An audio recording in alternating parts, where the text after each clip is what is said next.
उमरगा तालुक्यातील अचलबेटच्या डोंगर माथ्यावर बौद्ध अनुयायांचे मोठे केंद्र विहाराच्या माध्यमातून नावारूपास आले असून बौद्ध अनुयायांचे ते श्रद्धास्थान ठरले आहे।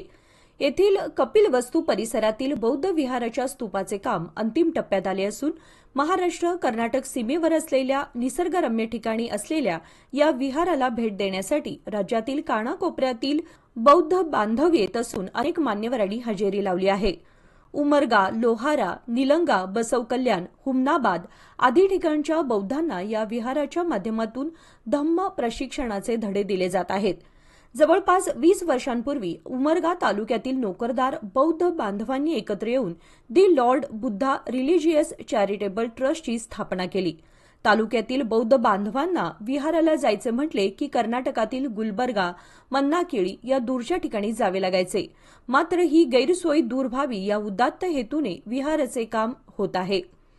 कराडी येथील बुद्ध विहारासाठी तत्कालीन आमदार ज्ञानराज चौगुले यांच्या प्रयत्नातून सामाजिक न्याय विभागाने 15 कोटींचा निधी उपलब्ध करीत कामास प्रशासकीय मान्यता दिली होती।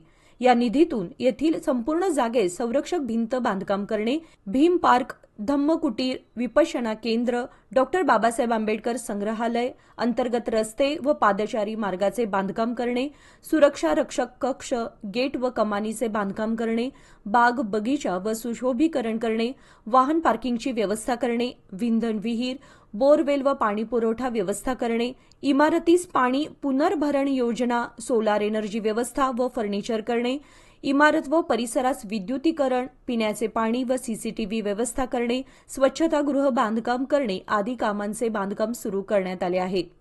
आजच्या शुभ दिनी इथे बुद्ध धर्माचा प्रचार होतो। प्रथम मी बनते सुमंगल इथं वास्तव्य करत आहे। 4 वर्ष झाले आहे आणि दर पौर्णिमेला भोजनदान 400-500 माणसे गावातलं भोजन देतात आणि सर्वजण धम्मदेवाचं ऐकतात आणि आशीर्वाद घेऊन जातात। आणि इथं वर्षाला धम्मपरिषद म्हणजे होत असते आणि इथून पुढे बी होणार आहे। आणि भरपूर इथं आपलं धम्मकुटी झाले आहेत आणि भीम पार्क झालेला आहे आणि विपश्यना हॉल बी झालेला आहे। सर्वाला ज्ञान मिळावं, सर्वाला हे आपलं पंचशीलेचं आम्ही शिकवतो आणि सांगतो त्यांना पंचशीलच्या तत्वाने चालावं आणि आपलं मंगल करून घ्यावं। तुमची दिनचर्या काय असते? तुम्ही सकाळपासून संध्याकाळपर्यंत काय करता? आम्ही सकाळी आम्ही 5 वाजता उठणे आणि ध्यान साधना करणे आणि त्याच्यानंतर वंदना घेण्यानंतर आंघोळ आपल्या नाश्ता पाणी करून आपलं कुठं आला फोन तर गावात जायचं, भोजन करून यायचं। कोणी आमंत्रण केलं बाबा धम्म आपलं कार्य, कोणतं लग्न कार्य किंवा कोणतेच धम्मकार्य असलं तर आम्ही तिथं हजर होतो आणि त्यांचा कार्यक्रम करून त्यांना आशीर्वाद देऊन आम्ही आमच्या विहारात येतो। हे बुद्ध विहार महाराष्ट्रामध्ये डोंगरावर आम्ही उभा करीत आहोत। या ठिकाणी स्वच्छ हवा, स्वच्छ प्रकाश मिळतो। आम्हाला या ठिकाणी बौद्ध धर्माचा प्रचार करायचा आहे। त्याच माध्यमातून मेडिटेशन हॉल आणि इथं शाळा, कॉलेज वगैरे आम्ही चालू करणार आहोत। काय वार्षिक इथं काय नियोजन असतं तुमचं? कार्यक्रम वगैरे काय घेता का? प्रत्येक वर्षात प्रत्येक महिन्याला पौर्णिमेला आम्ही या ठिकाणी अन्नदान देतो। या परिसरातील लोकांना धम्मदेशना देतो आणि ह्या लोकांना पंचशील तत्व पाळण्याचा उपदेश आमच्या इथलचे भंतीजी देत आहेत। ह्या पद्धतीचं काम चालू आहे।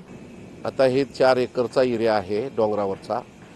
आता सध्या जे आम्ही महागस्तूप बांधलेला आहे त्याचं 1-1.5-2 कोटीचं काम झालेलं आहे। त्याच्यानंतर महाराष्ट्र सरकार सामाजिक न्याय विभागाकडून 15 कोटी आलेले आहेत। त्याच्याबरोबरच 3 कोटीचं आम्ही काम चालू केलेलं आहे। म्हणजे असं एकूण या ठिकाणी 25 कोटीचा आराखडा आम्ही बांधत आहोत। आता किती वर्ष लागेल पूर्ण व्हायला? 1 वर्षात ही पूर्ण बांधकाम होते। 1 वर्ष लागतंय, 1 वर्षात पूर्ण बांधकाम होते। कारण का गव्हर्नमेंट सरकारनं आम्हाला ह्यासाठी निधी उपलब्ध करून दिलेला आहे। आणि आणखी निधी काय तुम्हाला कमी पडतोय का? काय नाही, निधी कमी पडणार नाही। कारण का हे सरकार आहे ती निधी देण्याचंच काम करते। जसं सरकार आल्यापासून आम्ही बऱ्याच ठिकाणी विहार बांधकाम सुरू केलेलं आहे। महाराष्ट्रामध्ये बऱ्याच ठिकाणी या सरकारने निधी दिलेला आहे सामाजिक न्याय विभागाने। महाराष्ट्रात प्रत्येक जिल्ह्याला चालू आहे, प्रत्येक जिल्ह्याला तालुक्याला चालू आहे। असं काही सांगता येत नाही। प्रत्येक गाव आता ह्या ठिकाणी आम्हाला सरकारने एक सध्या आतापर्यंत 20 कोटीचा निधी दिला सरकारनं. पण हे सगळ्यात मोठं आहे. हे सगळ्या महाराष्ट्रात एवढं मोठं डोंगरावरलं 4 एकर जागेमध्ये होणारं विहार हे काही काळानं पर्यटन स्थळ सुद्धा होऊ शकतंय. आणि या ठिकाणी गोयंका गुरुजीनं ज्याप्रमाणे कार्य चालू केलेलं आहे मेडिटेशनचं, त्याप्रमाणे सुद्धा आम्ही या ठिकाणी करणार आहोत.